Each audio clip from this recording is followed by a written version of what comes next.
invitation. It's really a fantastic meeting, very high quality science. I'm very much enjoying it. So I'm doing computational biology in many different areas of aging. One of the areas we're working on is transcription. So this is what I'm going to talk to you about today. It's, I think, a very nice continuation of other presentations by Nick Strastrup, for instance, today, and other presentations. So I hope you're going to enjoy this and we'll see some connections to what you've seen before. This will be two stories. One story is published, so it's going to be very short because you can read everything in the paper. And then I have a new story that's unpublished, but it will come out next week. So the first story is this one, aging-associated changes in transcriptional elongation influence longevity. This has been a really fantastic collaborative project between many teams in Cologne. Cologne really became a hub for aging research in Europe. And especially Linda Partridge and Adam Antabi, who are both here, played a very important role in the design of the project, and then also really nailing the causality of the processes that we see here. So just very briefly, I don't know if the pointer's working. Yeah. What we found is that the speed of polymerase II elongation, RNA pol II elongation, is increasing with age, and that's the take-home message here. And we investigated this change in transcription across many different animal species, so worm, fly, mice, rat, and human. And what you can see on this plot is the average change in pol II elongation speed with age. So positive means there's an increase in acceleration with age, and negative means there's a reduction of the speed with age. All the blue dots are comparisons of old versus young. So in all of the comparisons, old versus young, in different tissues and cell types, we see an increase of the average pol II speed. And the orange dots are lifespan extending interventions. And for most of these interventions, we see that these interventions reduce pol II speed. And then, as I said, Adam and Linda, they did other experiments changing pol II speed, which then really show that by reducing pol II speed, you can increase lifespan. So we really think that this is causally contributing to aging. And maybe in the Q&A afterwards, we can also discuss what we think is the underlying cause that is actually causing this acceleration of pol II speed. For now, I just want to say that we had very small effects per gene. So the speed increase per gene is very, very small. And in most cases, not even statistically significant, but it's many genes that are affected. Hundreds or even thousands of genes are affected. And we think it's this cumulative effect of many, many small changes, which is then causing the changes in the aging phenotypes that we saw. And this is emphasizing that we really have to use systems approaches in aging. If you really want to understand what's going on in aging, you cannot just stare at a single gene and hope that you will understand what's going on. These are very broad-scale effects. So this is the news story that I really want to focus on now. It was majorly run by Carolina Leote, fantastic PhD student, and then with help from Francisco Lopez, equally good PhD student. So the question that we were addressing here is, does gene expression control decline with age? This may seem like a trivial question. Most people will say, of course, it's declining with age. We know, right? But I think the question is not as trivial or as simple as it might seem. And the reason is that what we know, what many people have been reporting before, is that expression heterogeneity is increasing with age. So this was also the theme of Nick's talk this morning. So the heterogeneity between individuals or heterogeneity in gene expression signatures between cells is increasing with age. But I want to emphasize that this expression heterogeneity is not necessarily a result of an expression deregulation or of a loss of gene expression control. These are not the same things. And in order to motivate this, I'm using virtually the same example that Nick was using in the morning, and it's really coincidence that I'm even using the same colors here in this triangle. It's kind of funny. But so the example is this one. Imagine you have two identical twins. At birth, the expression profiles of these twins will be very similar. But then during their life, the expression signatures or profiles of these two individuals will diverge because of the stochastic processes that Nick was describing, because they have different lifestyles, they have different diseases, whatever, right? And all of these factors together lead to a divergence of the gene expression. But this does not mean that the expression itself is getting out of control.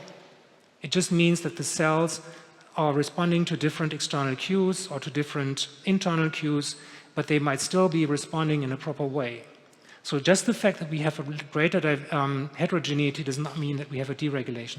And the same applies to the single cells. If you imagine you have two cells in the same tissue, one cell is sitting close to a senescent cell, the other one is not sitting close to a senescent cell. The first one will be exposed to SASP. It will respond to this.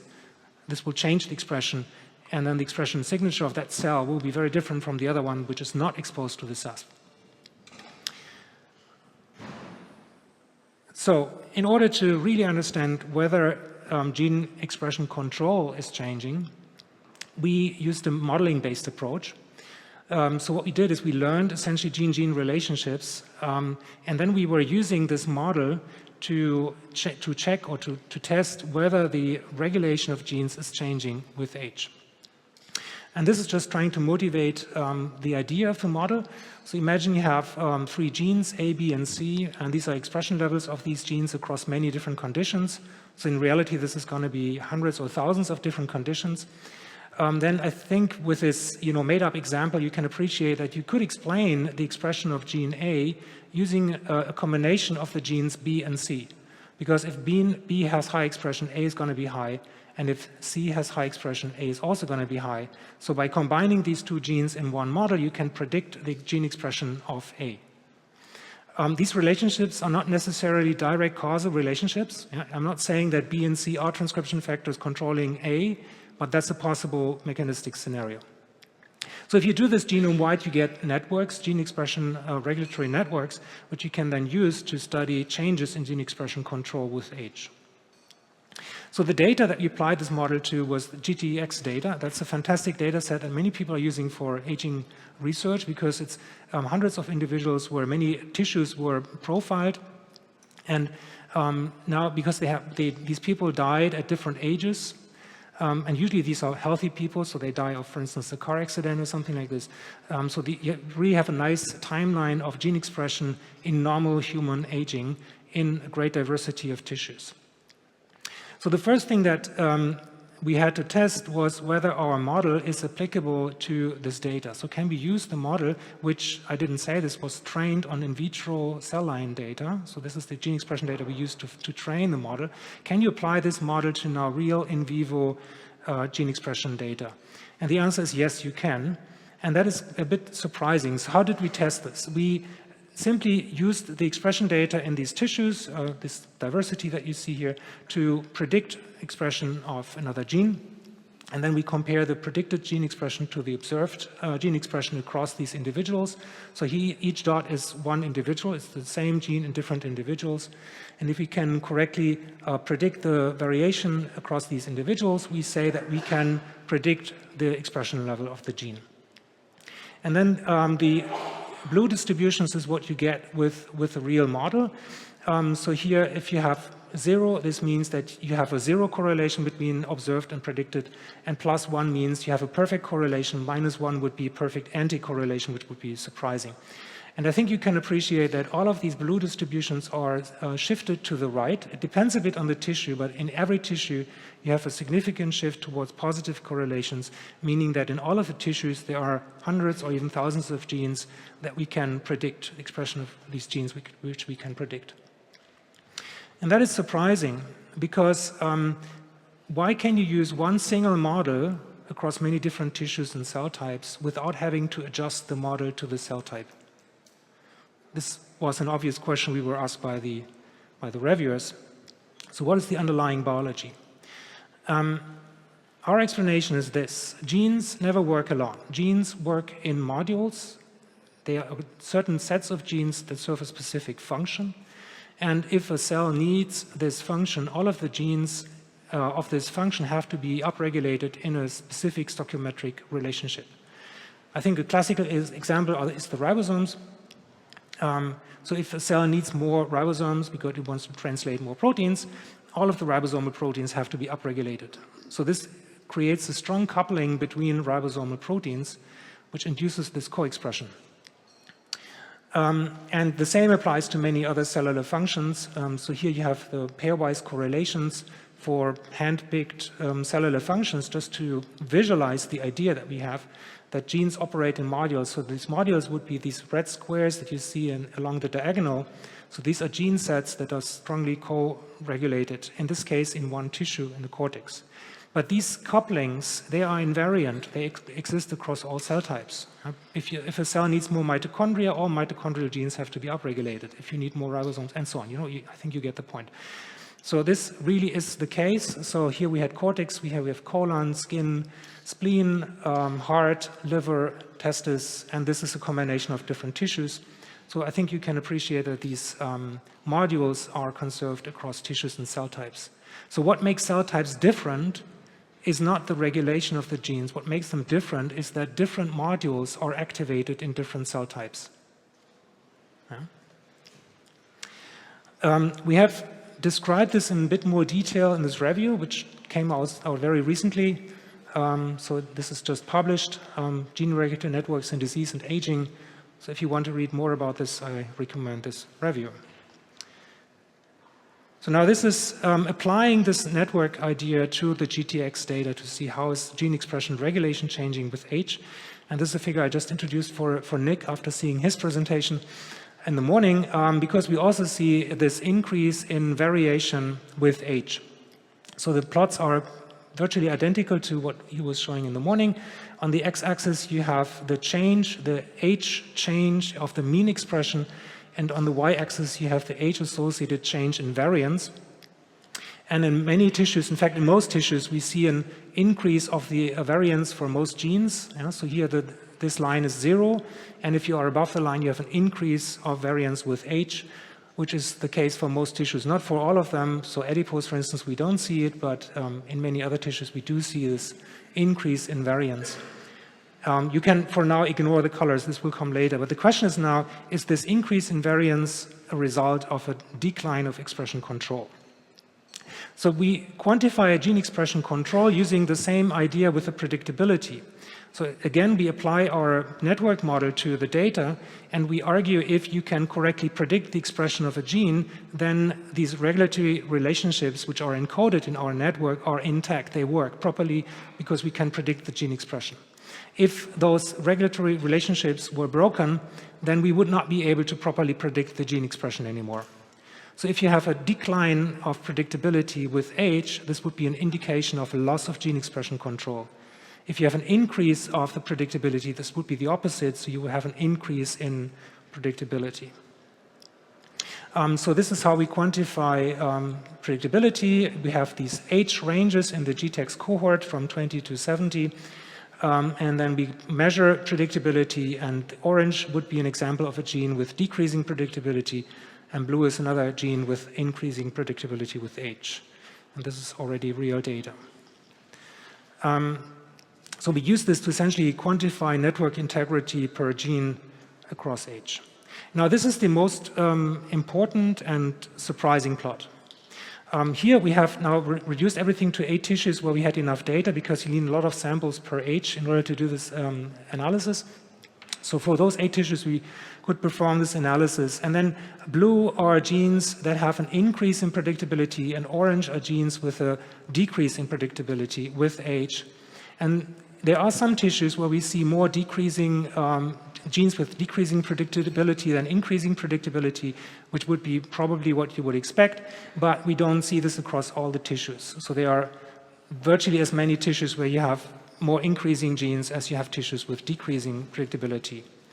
So the key conclusion here is that we don't see a general broad-scale decline of expression control with age. For some genes, yes, but not globally. This is Go enrichment on, some analysis of the genes where you have a decline in predictability. So orange was the reduction, and across these 8 tissues. And what you see here on the right-hand side are functions related to energy metabolism. So here you have glycolysis and oxidative phosphorylation. So these are processes of which we know that they change with age, and that they really play a very, very important role across tissues for aging phenotypes. So this makes sense. But then we were looking into, or Carolina was looking a bit more deeply into what is really going on here. I was talking about these modules before. Now, the hypothesis that we had is that these gene expression modules, they have to remain intact so that the cell can survive. If these basic cellular functions don't work anymore, the cell will die, and that's going to be an event that you will not be observing in real tissues, right? So you lose the cell, and then you cannot observe that. So all the observed cells have functioning basic cellular processes. So the idea is that these functions have to be intact. They have to work even in old individuals. Well, what about the coordination between these different modules? So that was the question. So do we have maybe a better control of gene expression inside modules while maybe losing control between modules so that the coordination between these different modules may be less precise?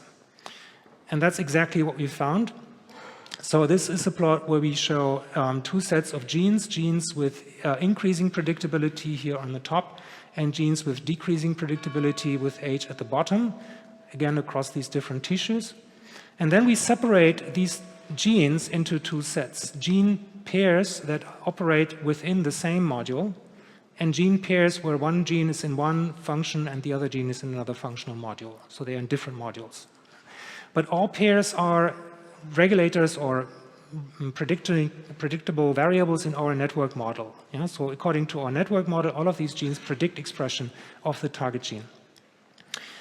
And then what we observe is that if you have these within module relationships, the darker ones, they are within, some of them go down, so the correlation between gene pairs goes down.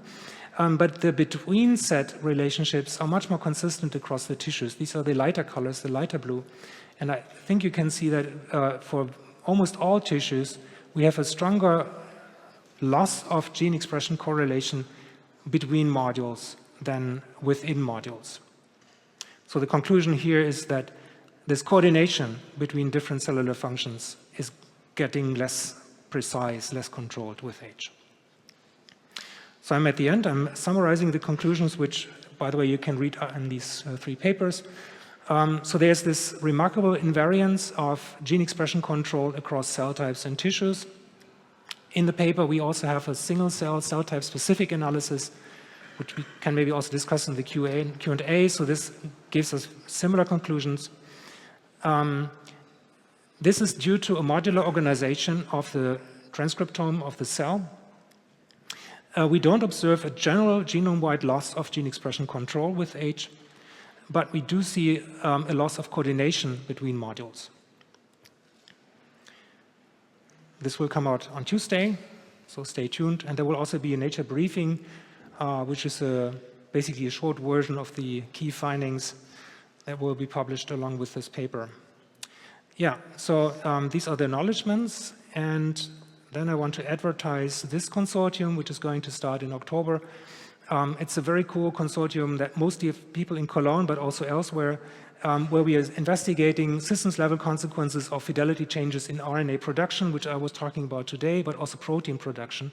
And I think this is going to be really cool. You saw the presentations today with Domenico and so on. Linking this together will be really great. Several people which are here are also part of this consortium, like Björn Schumacher, for instance. Vera Gorbunova is in this consortium.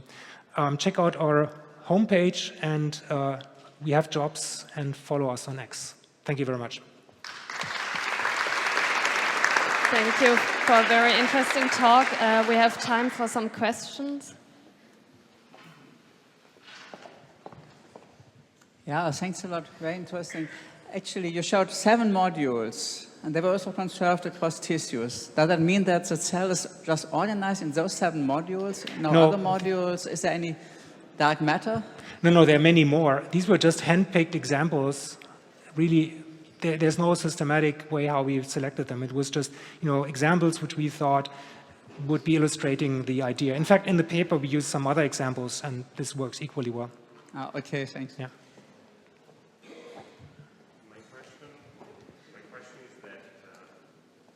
Significant effect is happening between tissues. So certain tissues stay very well regulated, other tissue lose it completely. An ingoing hypothesis, because that is where the biggest difference is. Yeah, we don't have a good explanation for that. I fully agree. You know, there are large differences between the different tissues, and it's not trivial. It's not just, you know, proliferating cells versus non-proliferating cells. We cannot really explain those differences yet. But if you look at the gene numbers, they're also relatively low.